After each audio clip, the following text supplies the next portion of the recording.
नमस्कार साथियों कल फतेहाबाद में हरियाणा के मुख्यमंत्री नायब सिंह सैनी जी पहुंचे थे। तो पूरे फतेहाबाद को पता लगा इस बात का कि किस तरीके से भाई मुख्यमंत्री के आने पे क्या क्या चीज़ें हो सकती है जो कि नहीं होनी चाहिए।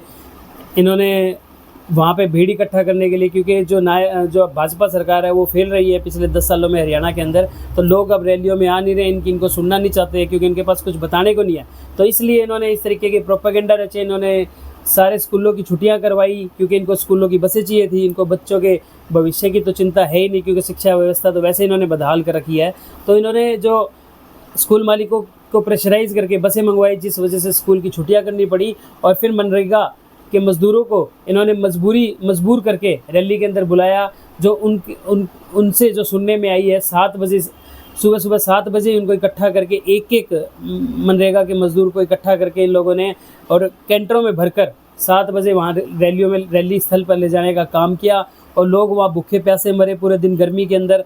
लोगों ने बताया कि ना वहाँ खाने पीने की व्यवस्था थी, ना चाय की व्यवस्था थी। लोग अपने खर्चे भी बाज़ार में घूमते फिरते चाय पानी पी रहे थे।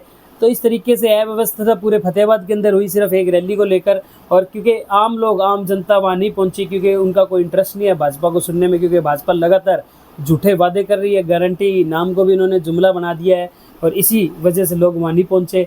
और इन लोगों ने पूरा प्रोपेगेंडा रच के पूरे फतेहाबाद को डिस्टर्ब करके, आम जनजीवन को डिस्टर्ब करके इस रैली को किया। इसी तरीके की अनियमितताएं हमें स्टेज पे भी देखने को मिली कि इनके खुद के पदाधिकारी, बड़े बड़े नेता है, वो भी अस्त व्यस्त थे। उन्हें किसी को बैठने की जगह नहीं मिल रही थी, किसी का अपमान हुआ। इस तरीके की बहुत सारी चीज़ें देखने को मिली। और सबसे बड़ी बात फतेहाबाद की जनता की तरफ से कि फतेहाबाद की जनता की जो मांगे हैं उनको दरकिनार किया गया।